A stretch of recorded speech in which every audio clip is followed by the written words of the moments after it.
결국은 말씀이 일한다 라는 제목으로 하나님 말씀 증거하겠습니다.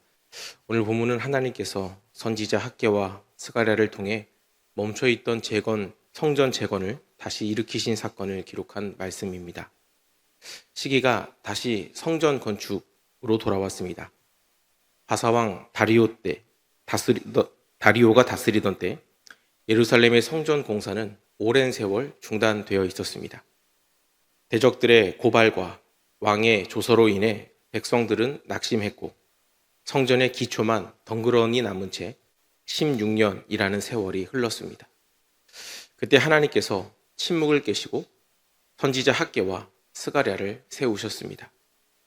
하나님은 그들의 입술을 통해 다시 말씀하셨습니다.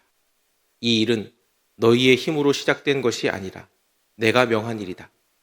이 집을 다시 세우라. 내가 너희와 함께 하리라. 그들의 메시지는 단순한 격려가 아니라 하나님께서 여전히 이 일의 주인이시며 지금도 그 뜻을 이루고 계신다는 분명한 확신을 심어주는 말씀이었습니다. 그 말씀을 들은 스룹바벨과 대제사장 예수아는 오랫동안 눌러두었던 두려움을 버리고 믿음으로 다시 일어섰습니다. 그들은 사람의 허락이 아니라 하나님의 말씀에 근거하여 멈춰있던 성전 재건의 일을 다시 시작했던 겁니다. 공사가 재개되자 바사 제국의 지방 총독 다뜨네와 관리들이 예루살렘으로 와서 성전 건축 현장을 면밀히 살폈습니다. 그들은 유다 사람들에게 따져 물었습니다. 누가 너희에게 이 성전을 다시 세우라고 명령했느냐? 누가 너희에게 이 성곽을 완공할 권한을 주었느냐? 그들의 질문은 단순한 행정조사라기보다는 공사를 중단시키려는 의도를 담고 있는 것이었습니다. 그들은 이전의 고발 사건처럼 다시 왕에게 보고해 이 일을 막을 기회를 노렸던 겁니다. 그러나 이번에는 달랐습니다. 유다의 지도자들과 장로들은 두려워하지 않았습니다. 그들은 지난 세월 동안의 침묵과 멈춤 속에서 하나님께서 여전히 일하심을 배웠기 때문입니다. 그들은 흔들림 없이 확신에 찬 목소리로 대답합니다. 우리는 하늘과 땅에 하나님을 섬기는 자들로서 그분께서 명령하신 성전을 다시 세우는 일을 감당하고 있습니다. 이 말 속에는 인간의 권세나 왕의 허락보다 더 큰 권위, 곧 하나님의 주권적 명령에 대한 순종의 고백이 담겨 있었습니다. 그들은 또한 이 일이 고레스 왕의 조서에 근거한 정당한 명령임을 밝히고 포로에서 돌아오게 된 경위와 성전 재건의 이유를 자세히 설명했습니다. 그들의 진술은 명확하고 담대했습니다. 이에 다뜨네는 그들의 말을 그대로 기록하여 다리오 왕에게 편지로 보고했습니다. 그는 이 일이 실제로 고레스 왕의 명령에 따른 것인지를 확인해 달라고 요청하며 판단을 왕에게 맡겼습니다. 그렇게 하나님의 백성은 다시 성전 건축을 이어가게 되었고 하나님께서는 사람의 명령이 아니라 자신의 말씀으로 시작된 일을 반드시 완성하시는 분임을 드러내셨습니다. 오늘 본문에 나타난 하나님은 말씀으로 다시 시작하게 하시는 분, 사람의 명령보다 높으신 주권자이십니다. 성전 건축이 중단된 것은 사람의 고발과 왕의 조서 때문이었지만 그 침묵의 시간을 깨시고 다시 일으키신 분은 하나님이셨습니다. 하나님은 당신의 백성이 대적들의 눈치를 보지 않고 왕의 허락보다 하나님의 말씀에 순종하여 다시 일어서기를 원하셨습니다. 그래서 선지자 학개와 스가랴를 세워 백성들의 마음에 다시 불을 붙이셨습니다.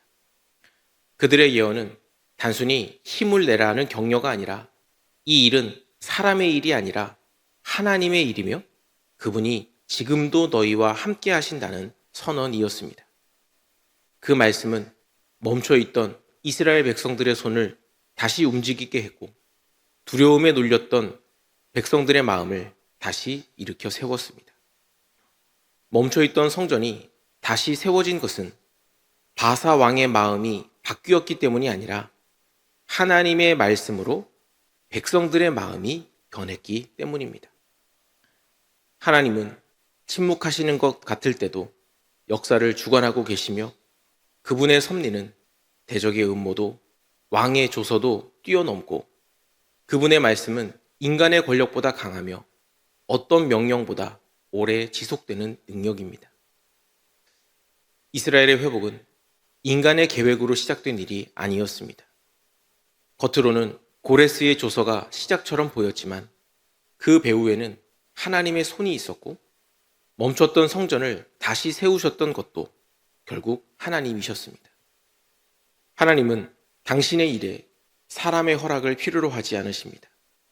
스스로 말씀하신 일을 이루시는 분이십니다. 백성들이 해야 할 일은 단 하나, 그 말씀을 듣고 반응하여 다시 일어서는 것뿐입니다. 오늘날 우리도 마찬가지입니다. 하나님의 역사는 언제나 말씀에 순종할 때 다시 시작됩니다. 환경이 바뀌어 길이 열리는 것이 아니라 우리의 마음이 하나님 말씀 앞에 새롭게 세워질 때부터 역사는 움직이기 시작한다는 겁니다. 하나님의 말씀은 단지 들려지는 소리가 아니라 사람의 영혼을 흔들고 다시 일으키는 생명의 힘입니다. 하나님의 말씀은 단순한 위로가 격려가 아니고요. 그 말씀은 하나님의 계획을 다시 작동시키는 힘이며 우리의 삶을 새롭게 정렬시키는 권능입니다. 그러므로 오늘 우리에게 필요한 것은 더 좋은 조건이 아니라 말씀 앞에서 즉시 반응하는 믿음의 태도입니다. 말씀이 들려올 때 머뭇거리지 않고 두려움보다 순종을 선택하는 것.